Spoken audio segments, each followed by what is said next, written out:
Ang ginawa ni Patrick, siya lang ang may gawa.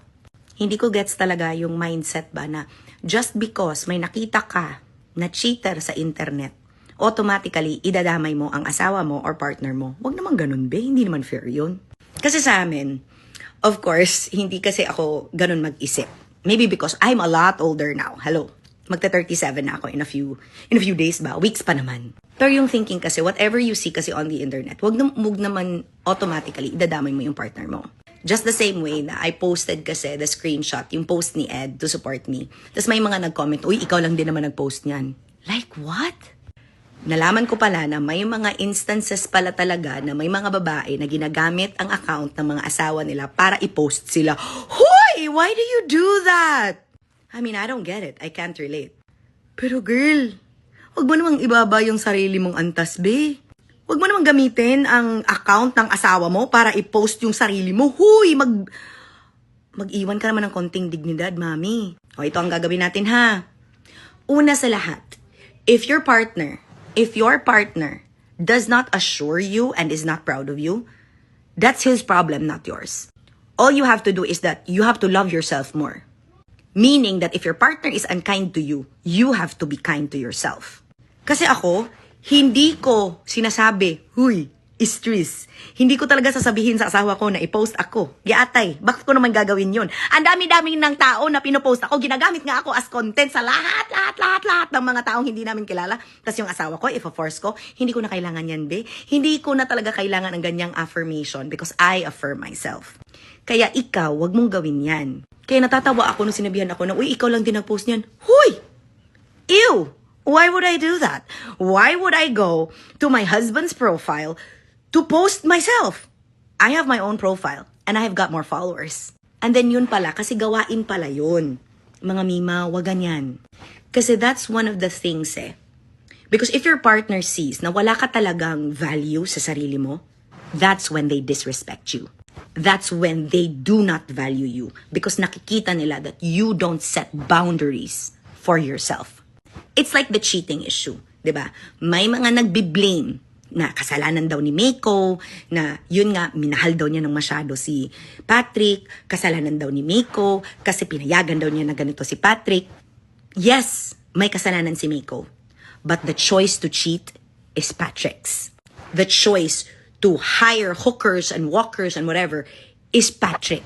But also, because Patrick saw that he can get away with it. Pero ngayon, since Meiko is fighting back, Meiko is putting up a boundary, this is her way. Because like what she said, hindi talaga niya to alam. Though may kutob siya, pero wala siyang proof. Kaya nga ngayon pa lang siya, naghahanap ng proof. Yun lang naman kasi talaga dapat, no? That once kasi nakikita ng ating partners that we do not set boundaries, we are not valuable, then they will stop valuing us. Kasi ako, I can relate to what Meiko has done for her family. That in my situation, though I am 100% the breadwinner because it is our choice mag-asawa, 50-50 pa rin. Meaning, kahit ako man ang gumastos lahat, si Ed naman ang nag-aalaga sa aming lahat. Ang binaliktad lang ang traditional rules ng babae at lalaki. Kasi ako nagsabi na ako magpo-provide. So, siya naman ang nag-aayos ng lahat. 'Di ba? Kasi gano'n naman yon. Ang kahirapan kasi is pinayagan kasi ni Meiko na si Patrick useless. That's their decision. Pamilya nila yan, dynamic nila yan, you do not get to judge kung hindi ka naman kasama sa pamilya nila. But ganun kasi ang sinasabi ko ng difference between asawa ka na at girlfriend ka pa lang. Kasi pag asawa ka na, you have to be able to exchange roles with your husband at any time just to keep your family afloat. Like ako, when we entered the marriage, I knew that Ed could earn more than me since he could, be a pilot. And pilots are the highest paid in this country. But there's also the reality that pipiliin ba niya maging piloto na hindi pa niya kami kilala, ipinakasilan niya kami? And if piloto siya, mawawala-wala siya sa pamilya namin? What is more important? We need to weigh the options. Kaya sabi ko, sige, ako muna tataguyod, magsasama muna tayo ng 1 year, and you start working ng July when we move to Cebu. And we are moving to Cebu to follow you, to follow what you want for our son. Pero syempre, alam din niya na pagdating sa Cebu, 50-50 na talaga or magbabaliktad na ulit ang roles namin. Meaning, siya na talaga ang sole provider at ako naman ang taong bahay. Which is, yun naman talaga ang dream ko, housewife. Kasi ganun eh. Hindi kasi pwedeng maiwan si Tony. Hindi pwede na walang maiiwan na parent sa kanya. But obviously, sa situation kasi namin ni Ed, ako talaga kasi, I'm the one that travels. I'm the one that has national connections, meaning I can travel at any time for whatever it is that I am needed or what it is that I need to do. And naiintindihan niya yun. Yun nga yung difference eh. Kasi mag-asawa na kami. Yan din yung difference ngayon with Mako and Patrick. Okay lang sana yun kung si Mako lahat. I won't even judge her. Even paying for the whole wedding, I'm not even gonna judge her.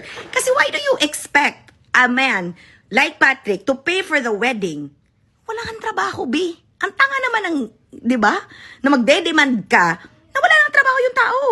Pero magkaiba yung ayaw magtrabaho sa hindi nagtrabaho dahil mas pinili na serbisyohan ang pamilya, ha? Ang point lang naman ng video na to, huwag niyong idamay ang mga partner niyo kung matitino naman yan. Huwag niyong lahatin ang mga nakikita niyo sa internet. Ako personally, sa mga ganitong bagay, I would tell Ed that these are the things that ayokong mangyari.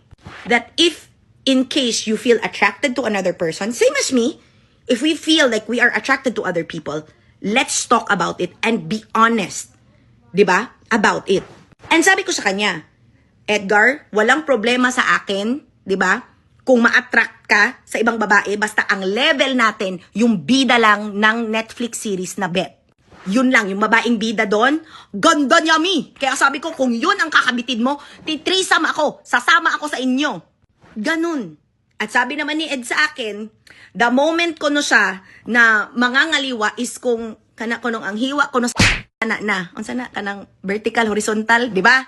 Vertical, horizontal. Oh, nga na siya kung horizontal na kuno ang mangita siya og lain. So di ba?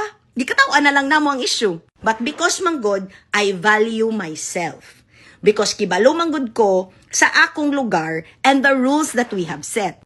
Same with Ed. He has set rules. Of course, dili ko pwede nga mangita ko lain. O nga no mangita makog lain na nakoy batanon, pinangga pa akong anak. Panerbisyuhan pag yud mi. Di ba? Because a provider doesn't only mean financial. A provider means that you provide all the things that money cannot buy but is important for your partner and your family to work. Ganun kasi yun. Kaya kayo dyan, naaawa ako kasi alam ko, naiintindihan ko kasi yung mga mindset ng mga babae ba. Yun, yung, di ba, hindi kayo post ng partner mo para sabihin na lang ng mga tao na mahal ka, sige, you go to his profile para i-post ang sarili mo, wag mong gawin yan. That's not love. And you are not respecting your partner. Wag ganun. Kasi dapat, you have to respect yourself and that your partner should see that so that he will respect you. Pangalawa, yung pagiging over-selosa. Ako, selosa ako. But I told Ed, magiging selosa lang ako if you give me a reason to be jealous. But because I love myself way too much, wala akong pakialam. And anybody that he will find less, 'di ba? Then what I said, like, 'di ba? Yun lang ang level eh. Yun lang ang level niya. Mangangaliwa siya, yun lang dapat ang level. Yung half Japanese na ganon. Oh my God, ang ganda. Sorry. Papanoorin ko nga ulit ang Bet kasi crush ko din siya. Ganon lang dapat na level, be. Kasi I love myself.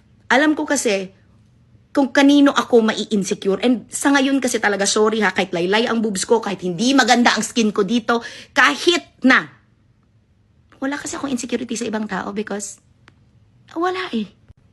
Tanggap ko ang sarili ko. Pero yun lang, kung ikaw hindi mo tanggap ang sarili mo, you need to start doing that now.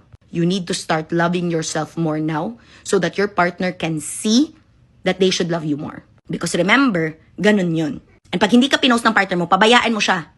And pangalawa, if cheater talaga ang partner mo, pabayaan mo din siya. Kasi tinolerate mo yan. Ba't ayaw mong umalis? Feeling mo, pag minahal mo, magbabago? Hindi. Basta wag mo lang idamay sa issue ni Patrick at Mako ang jowa mo o asawa mo kung matino yan. Wag niyong pag-awayan ang napakaliit at walang sense na bagay. Ingat! Mwah!